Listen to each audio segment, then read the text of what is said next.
નમસ્કાર દર્શક મિત્રો, આપ જોઈ રહ્યા છો NN ન્યૂઝ. હું છું એન્કર અર્પિતા પટેલ. હવે જોઈએ અગત્યના સમાચાર. ડુમસમાં પથ્થરમારા મામલે 14ની ધરપકડ. મોડી રાત્રે વરઘોડામાં ગીત વગાડવા એક જ જૂથના બે ગ્રુપ સામસામે આવ્યા, 4 લોકો ઇજાગ્રસ્ત. સુરતના ડુમસ ગામમાં ગત મોડી રાત્રે બે જૂથ વચ્ચે ભારે ધમાલ સર્જાઈ હતી. એક જ જૂથના બે સમુદાય વચ્ચે પથ્થરમારો થયો હતો. ડુમસમાં મોડી રાત્રે નીકળેલા વરઘોડામાં ગીત વગાડવા બાબતે ઝઘડો થયા બાદ પથ્થરમારા સુધી પહોંચી ગયો હતો. આ ઘટનામાં અમુક મહિલાઓ સહિત યુવકો ઇજાગ્રસ્ત થયા હતા. આ બનાવ અંગે સ્થાનિક પોલીસ સહિત ઉચ્ચ પોલીસ અધિકારી ઘટના સ્થળે પહોંચી મામલો થાળે પાડ્યો હતો. પોલીસે આ ઘટનામાં સામસામે રાયોટિંગ અને હત્યાના પ્રયાસનો ગુનો નોંધી 14 જેટલા શખ્સોની ધરપકડ કરી.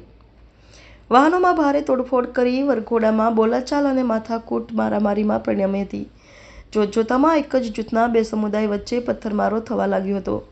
આ મામલો વધુ તંગ બનતા બનાવ અંગે પોલીસને જાણ કરાઈ હતી, જેને લઈ ડુમસ પોલીસ સહિતનો કાફલો ઘટના સ્થળે દોડી આવ્યો હતો.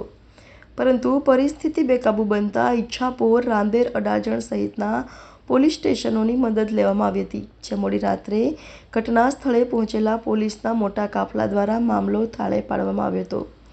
જોકે પોલીસ આવે તે પહેલા બે જાનૈયાઓ વચ્ચે થયેલા પથ્થરમારામાં નજીકમાં પાર્ક કરેલ વાહનોમાં ભારે તોડફોડ કરવામાં આવી હતી. 14 લોકોની ધરપકડ.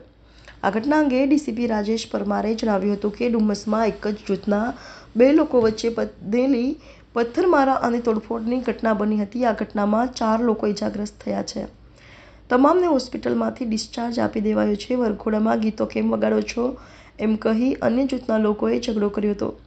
એક જ જૂથના બે ગ્રુપના લોકો સામસામે બાખડ્યા હતા. પથ્થરમારો અને વાહનોમાં તોડફોડ કરવામાં આવી હતી, જેમાં 8 જેટલી ગાડીઓને નુકસાન થયું છે. 14 લોકોની અત્યાર સુધીમાં ધરપકડ કરવામાં આવી છે.